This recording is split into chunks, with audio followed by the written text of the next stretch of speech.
No, I'm not doing it. I'm not opening a Lord of the Rings collector box chasing a one ring I'll never get. The precious, it calls to us.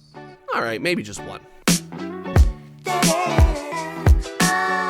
The Magic the Gathering Lord of the Rings crossover set is already set up to be insane, with people from both communities all in on the hype. In fact, I have seen influencers and social media people with millions of followers talking about the printing of a serialized one-of-one Magic card. That's right, there will be a copy in the set of a one copy of the One Ring with some special treatment on it. And the more I think about this card, the more I'm convinced that the One Ring might actually be here to bring doom to us all. I really think that this card could do some serious damage to what could otherwise be an insanely fun Magic the Gathering set. So I have to break down for you some concerns I have about Magic the Gathering Lord of the Rings upcoming set. But at the end of this video, I think there are some dark horse saviors for this set. I really think there are some things that we are not talking about that are going to prop this set up and make regular enthusiasts like you and me look back on this set fondly. But we have to start by talking about the elephant in the room, the big daddy of them all, the One Ring. As of the recording of this video, I am aware of a $150,000 standing bounty for this card, as well as several others to kind of get up to that point. But the community is all in on the idea of this being a card. There's conversations on a podcast I'm on, May the Zoo be with you, on the Homies channel, Kitchen Table TCG, where we talk, would you rather have the One Ring or an Alpha Lotus? And to haven't even have that conversation out in the ethos is wild. I want to know, let me know what you think in the comment section below. But this card is going to create a weird sense of this idea of chase when it comes to this Magic the Gathering set. Now, chase is not a new concept to something like Magic the Gathering. Chase has been around since, certain rares or certain cards in a set have been more popular or seen more play or been more needed than other cards in a set. You would often open product hoping to find certain cards, whether that was based on value or playability, whatever it was, that was chase. But I want everyone on this channel to do a thought exercise with me, all right? Everybody, take a second, let's close our eyes and let's think way back when to before we hit the subscribe button, and make sure we do that now. No, I'm just kidding. Let's think back to when we were kids and we played a very popular children's game called Tag. It was a game where you would chase, other people your age or maybe older, younger, whatever it was, around an area and try to tag them and make them it. And you would chase them and you'd chase them and then they'd chase you and they'd chase you. And this game is I would say it's a foundation for a ton of fun memories of, many humans in our mix right now.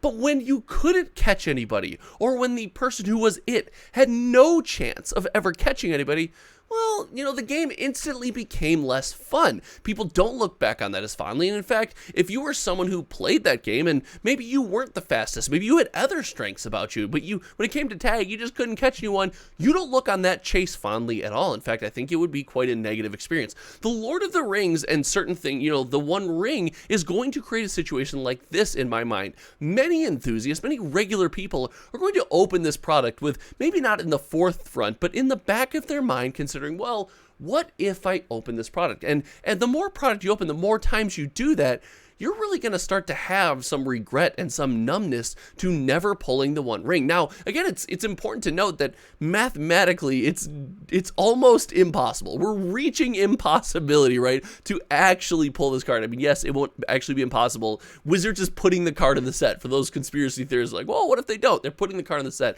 But I think it's unfair for a regular human, a regular person, to go into this buying a product thinking they are going to pull this card. So in my opinion, the One Ring, the serialized one-of-one, is not actually a chase. It doesn't function as a normal chase good in the sense that we have no realization or reality of actually catching this thing. So I think we're in danger there. This collector product is going to be $400. It's going to have all eyes on it, right? We've talked about it. Influencers, social media people, millions of followers, people from Lord of the Rings, people with Magic, all eyes are on this product on this crazy high price point, and there's a lot of opportunity to start feeling negative. Now, there is a savior here on this collector product. We talk about this chase, and it is the serialized Soul Rings card, a serialized version of the most popular card in Magic's history. It is going to feel like a consolation prize, which is insane to me. Like, I really think the community, if this is going to be a good product, we as a community are going to have to take to this being the chase and this being the sought after card, whether it's a serialized version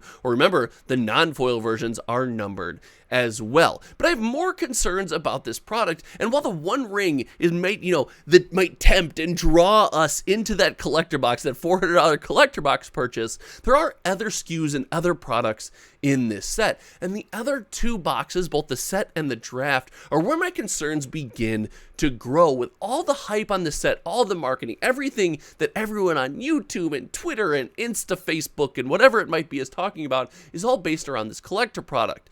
These other products are generally very popular. In fact, according to the data that I track that is available to my patrons at patreon.com/HometowntCG, the TCG Player most sold sealed product is almost always the set box in any given set. With that being said, if you can't get any of the major things that are being marketed, what's to entice our community? What's to make us feel good when we buy and open a set box? Well, the set has to be powerful. We have to have a place to put the cards and somewhere to play those cards. And everything we've seen so far, as well as Wizards of the Coast kind of communicating with us about the theme of the set and what it's going to be like, states this is not going to be, in the power level of a Horizon set. In fact, they've blatantly said so. This is going to feel, in my opinion, more like a product that is welcoming and geared towards people either coming to Magic for the first time from a large, outside IP, or people coming back to Magic for that IP. So this set's, it's not going to have a starter feel to it, but it is going to lean to the side, in my opinion, of beginner friendly. And that is going to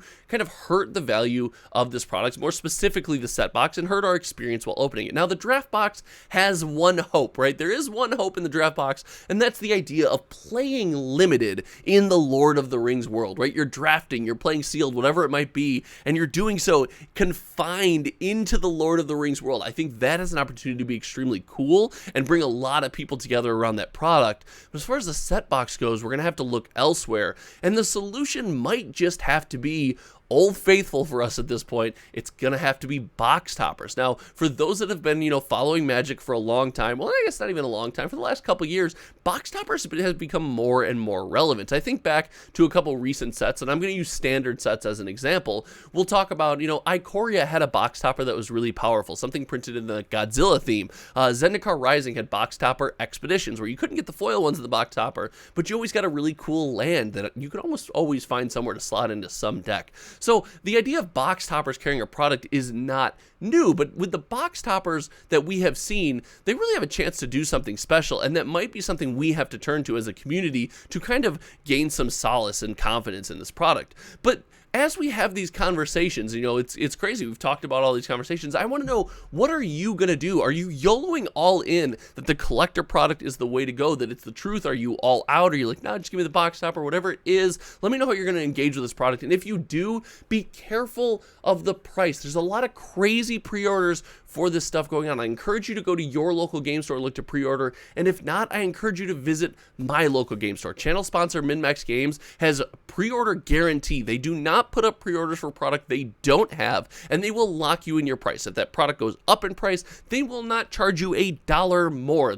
I've worked with them. I love the way they do things, and I want the best for our community here at Hometown TCG. So make sure you check them out. Link in the description below, guys. Thank you so much for hanging out today. Until next time, you guys know me. My name is Josh, and I'll admit, I'm tempted by the One Ring. I will open some collector product on the channel, but man, I don't know. I'm worried about it. I gotta be honest. We'll see you around.